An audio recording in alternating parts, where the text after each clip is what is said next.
Hi everybody, hello, Assi. Super happy to have you again. Yes. You are a cinematographer Yes. and you are co-founder of the Vivi app, data mining app of stories, shows, movies, hopefully coming soon. And you are here to help us break down the Battle of Winterfell and see how it stacks up, measures up with the other great battles in the show and other great battles on screen. Yes. Let's do it. Let's do it. Okay, so first things first. It was like an hour and 20 minutes worth of battle. Mm-hmm. That's a long ass battle. Very big. Very big. Epic. Epic. Yeah, that's the word. Very dark. A lot of smaller battles in between. Yeah. Where is your mic? I hit it here, so you can don't see it, but. But then you can't hear it. Yeah, of course you can. It's right here. Like that. I think it has to be on the outside. Really? Yeah, for it to catch your voice. No, we want. I'm a cinematographer. I know what I'm doing. Can? Yes. Okay, sorry. The voice comes from here, not from outside. Okay, so you tell us how the sound. Yeah.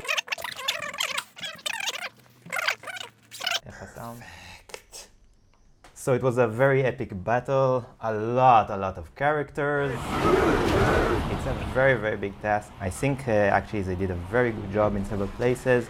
Well, the task is how do you make this large scale battle, this very epic, into something that we can relate to and understand. These are the two main things that we need to know. We need how to understand what is going on, who is attacking who is winning, who is losing, and again, and how can I relate to it? How can I... We are losing, they are winning. Basically, that's how it went. Yeah, something like that. So the first thing that they did was they made this battle into actually two main themes of battles. Like there was a battle outside of Winterfell and a battle inside. It was like split in half exactly when the dead came to the fire. The Melisandre put the fire. Yeah, and so there was like this big battle outside, and there was like a pause, like take your breath. Okay. And then we're going inside the castle, and it's like a whole different story inside, and each battle itself has these small battles that we can relate inside.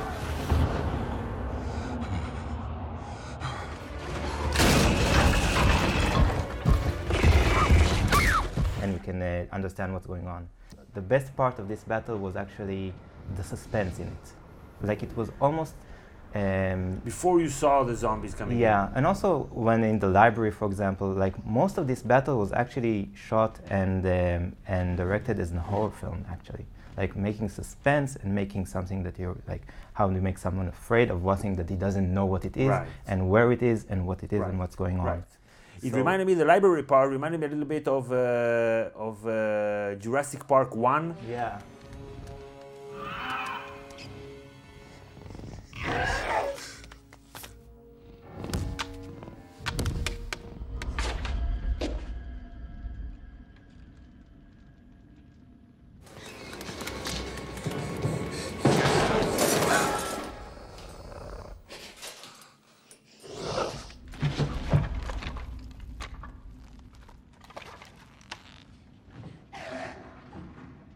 So let's compare it to the Battle of the Bastards. So that was a masterpiece. Masterpiece, maybe the best on-screen battle. I think that the first part of this battle was very reminiscent of this. It has a lot of things similar to it in a way. Similarities, exactly. In the first part, I'm talking about how you build suspense and you manipulate the viewer's expectations.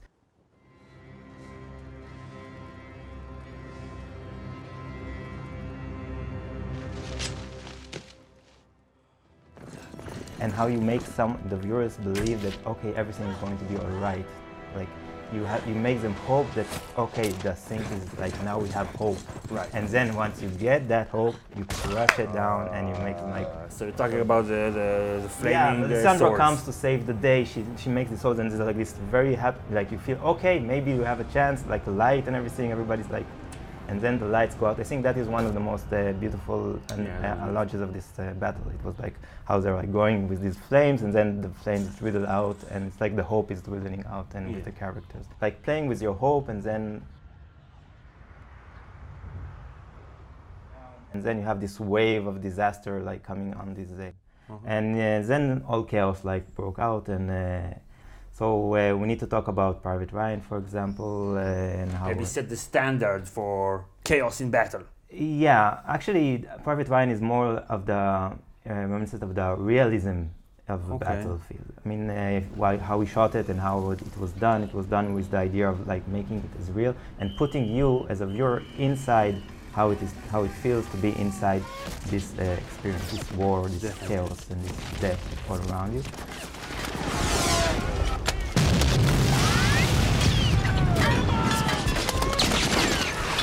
So this is like, actually I think it's more, if you look at it, Battle of the Bastards is more like that, because you went with Jon and you were inside, and the shot, the real beautiful shot where he's like being attacked from all over and you're with him and you don't know where this is coming from. Right. And that does talk about like, it's a lot of from Private Ryan. Right, I agree. The thing with Private Ryan, which does talk with here, I think, is like the, about heroism, like heroism, yeah. Because Private Ryan, you know, the first scene, of course, is like talking about realism, how he shot it, how he directed it, how it was like making you inside it. But it is heroism. Of course, he's talking about heroism of the soldiers in World War II. The way that he leads, you know, Tom Hanks' character, the things that they do affect the battle. I mean, he had to like find himself. You remember in this scene, he had to like compose himself, and then he starts doing all these things he was taught, and to lead his people. Right. Get rid of that crap! Grab yourself some weapons! Follow me! To overcome this gunfire type position. So you raise an interesting point, because I felt that in this battle there was a lack of agency. Like the dead, they were leading the events, and the characters that we know, they were just reacting. So it felt less impactful than this scene in Saving Private Ryan. Yes, it's true, but then again, you know, we have like these heroism acts inside this, right? In the Battle of the Bastards, like up until, of course, Sansa comes and saves the day, it's actually Ramsay, right, that just battling down on Jon and just taking down every human part of him until he's like, he becomes almost like a death machine. And so this story is like, if you go with Jon, it's not about heroism. Jon is not a hero. Actually, he wasn't a hero in this battle either at all. He didn't do almost anything. Right, in the Battle of the Bastards, he lost. Yeah. Personally. Right, and here, what did he do? He didn't really do. He just, maybe with the dragon, even when he was a dragon, it's okay, but he didn't do anything apart from that. So the thing that's nice in the Battle of the Bastards is that it doesn't have heroism. It talks about like exactly the thing of like death in battle, that it's random, it's chaotic, it's not organized in any way, and it doesn't matter what you try to do. Or you could be a good soldier, a bad soldier. The arrows fall from, hey, kill this guy, this coming, and then the other guy. This shot, you know, it personifies this idea so beautifully. And here you have to have these heroism acts. You have to have like, each character has to have his heroing, you know, moment when he does something that maybe doesn't change the battle in terms of the battle large, but it is a heroism act for his character and redeeming him in some way, or maybe putting, you know, so you have the Mormon, the Anna Mormon, Jorah Mormont, like a moment, and you have Brienne saving Jaime saving Brienne. Yeah, they have to have these acts that are like actually implementing heroism and acts of. Okay, so this is small parts of agency within the big battle, just so you can relate to what's going on. Yeah, the part in the Battle of the Bastards where they're fighting actually talks to me more like how Kubrick sometimes portrays war and sometimes portrays even Barry Lyndon, the way they shot like it's like a line of people going and then shooting people and just keep going.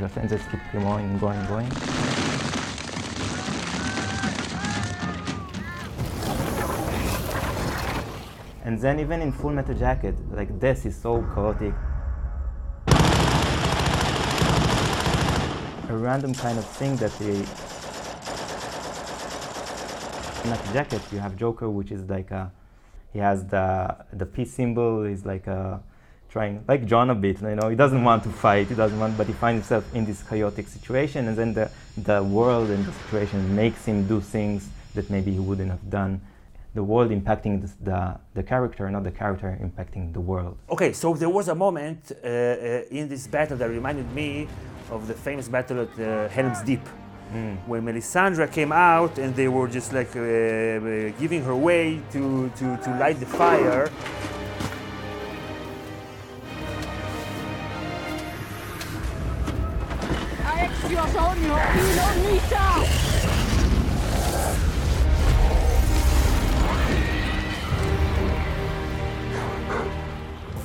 The monster guy walk high running with a torch. So here she is the torch. The good guys have the torch because it was just like a straight line, kind of similar.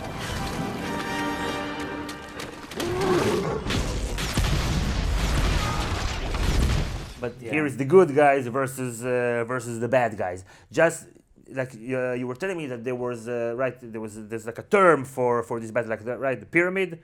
Like everything is centered on this person walk high trying to blow up the wall. And actually, if you ask me, everything that really was done, which was like impactful, was this done by the Night King or done by Melisandre? It was actually Melisandre and the Night King like going head to head in some way, and they both of them die in the end. So it's kind of like ice and fire dying. Every other character is just trying to, like you said, react to the situation, and the situation is react upon him.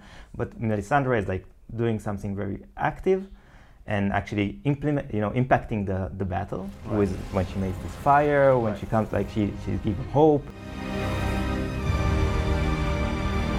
And then she actually sends Arya to kill the Night King. This is actually, if you can look at it, it's kind of her doing in some way in terms of the script, right? So she's the Lord of Light and he's the Lord of Darkness. I think that's, if you look at it like from above, this is what you had.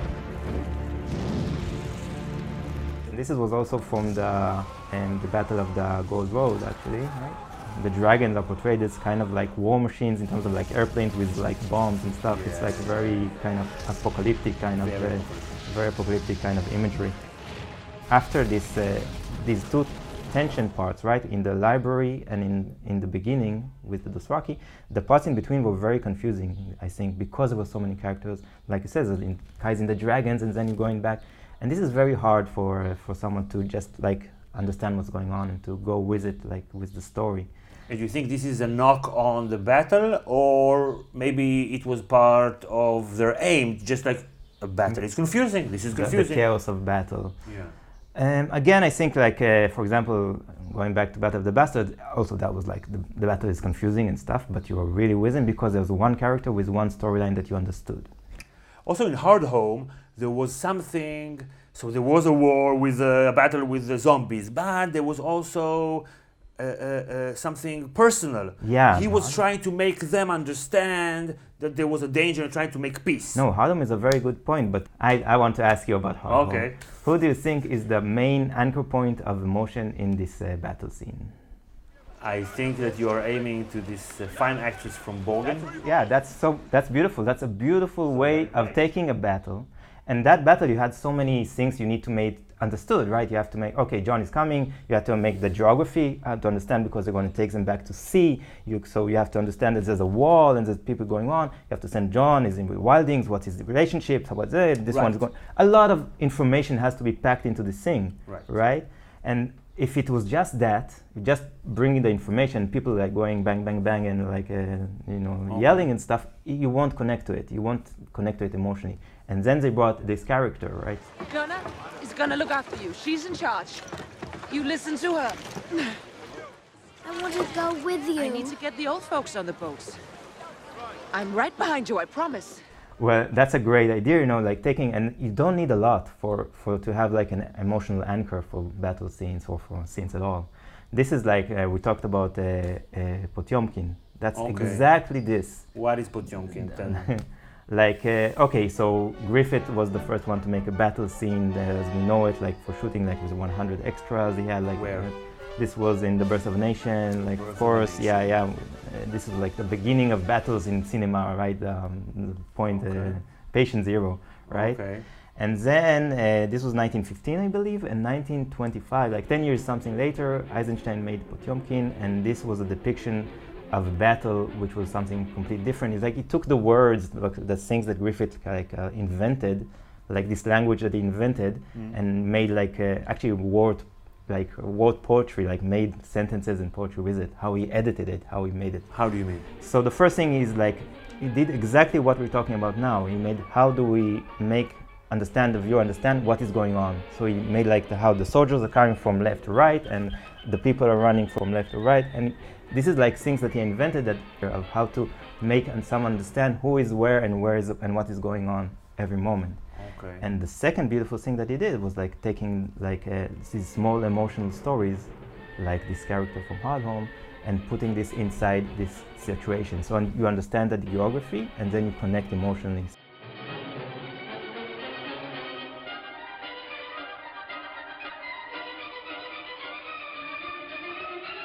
And then she confronts these dead children, and she's like succumbs to death from this image of, this is all that you need to take this battle, and it not just be like a battle.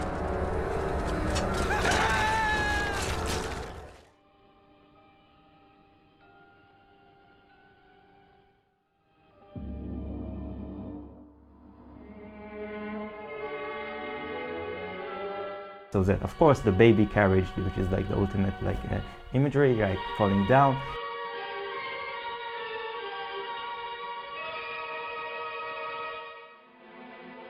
And a lot of small stories which you need just a little bit of information to connect emotionally.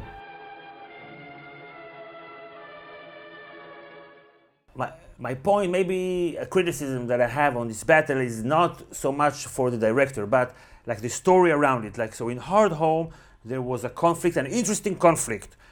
He was looking for the wildlings to make peace. This is something important. Okay, do you trust them? Do you not trust them? In the Battle of the Bastards, it was kind of a battle of minds, of wits, between Jon and Ramsay, and a civil war. But here, it felt for me a little bit harder to be emotionally invested because it was the living and the dead. And the dead, they were just coming over and over and over and over and over, like wave after wave after wave. And just like the story around it was a bit simplistic. And even if you compare it to battles in Avengers movies, let's say Infinity War, you could relate emotionally, I think, to the bad guy you're talking about. To the bad guy, yeah. and to his and to his goals and his motivations, yes. And that makes the viewers more invested in both sides that are going on. Then here he just wants to kill everybody, a long night, that's it, boom. Doesn't speak, just smiles like an asshole a bit, walks. Actually, I think that the whole narrative with here with the Night King, specifically here, is very kind of comic-y, alien food, right? You know, it's all the time like you have the mothership. If you kill it, it will kill everybody else, right? That's like a very kind of like narrative twist of like alien sci-fi, and it is alien to the story. This is why it feels a little bit, I think, like an emotional letdown. So you kill the Night King. Boom, and everybody, but everybody died. Thank you very much. Thank you, Assi. Gil. I'm gonna post a link in the description to the page on Vivi's website where you can see all the battles of Game of Thrones, all the references to battles. Yes. Right? Okay, so check that below. Thank you everybody for watching, and we'll see you all next time. Bye bye. Thank you. Boom. Thank you for watching that video. I hope you enjoyed it. You know what I hear most often from new patrons coming into our Patreon page is that they've been enjoying the God Academy videos for a long time and that they're happy that they finally can support the channel. So you too can be happy. Happiness is just around the corner. It's on patreon.com/GodAcademy. Bliss. Just one cup of coffee a month, come on. I like coffee.